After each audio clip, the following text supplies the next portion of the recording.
Cousin Tribulation's Story by Louisa May Alcott. An illustration for the story Cousin Tribulation's Story by the author Louisa May Alcott. Painting by William Adolph Boguero, 1880.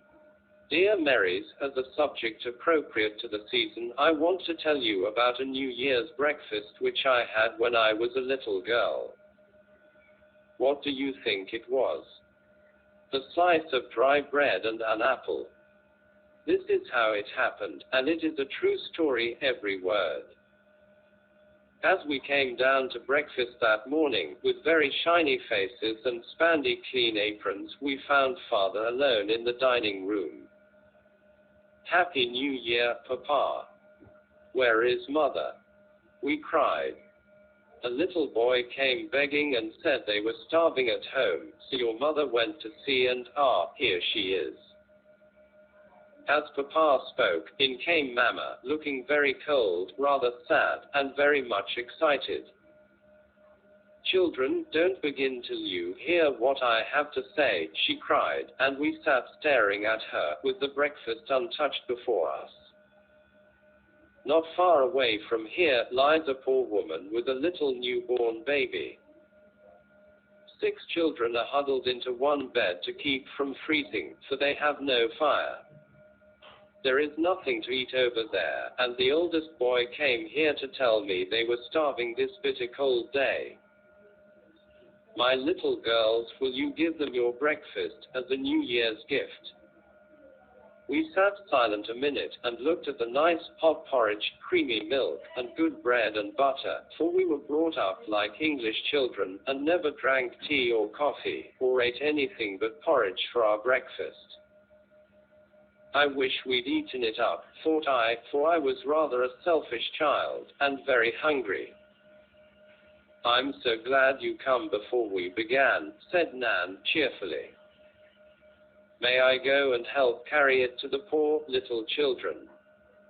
Asked Beth, who had the tenderest heart that ever beat under a pinafore. I can carry the lassie pot, said little May, proudly giving the thing she loved best. And I shall take all the porridge, I burst in, heartily ashamed of my first feeling. You shall put on your things and help me, and when we come back, we'll get something to eat, said Mother, beginning to pile the bread and butter into a big basket. We were soon ready, and the procession set out.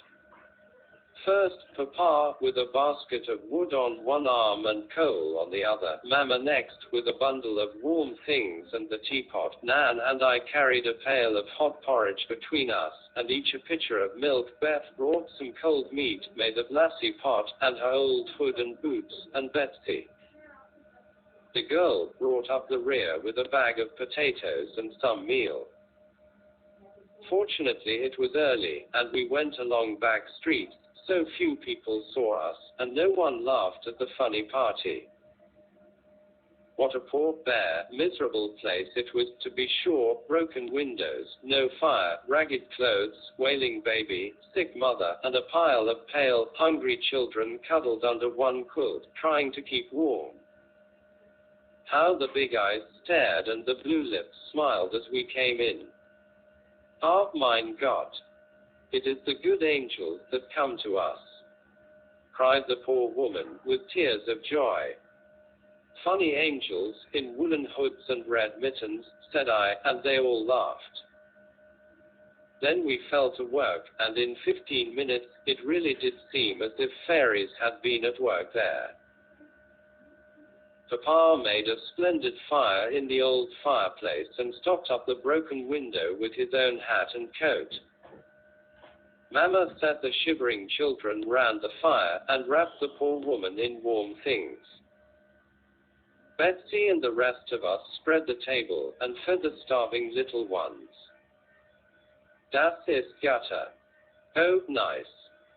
Der Angel kinder, cried the poor things as they ate and smiled and basked in the warm blaze. We had never been called angel children before, and we thought it very charming, especially I, who had often been told I was a regular Sancho. What fun it was! Papa, with a towel for an apron, fed the smallest child. Mama dressed the poor little newborn baby as tenderly as if it had been her own. Betsy gave the mother gruel and tea, and comforted her with assurance of better days for all. Nan, Lou, Beth, and May flew about among the 7 children, talking and laughing and trying to understand their funny, broken English. It was a very happy breakfast, though we didn't get any of it, and when we came away, leaving them all so comfortable, and promising to bring clothes and food by and by, I think there were not in all the hungry little girls who gave away the breakfast, and contented themselves with a bit of bread and an apple of New Year's Day.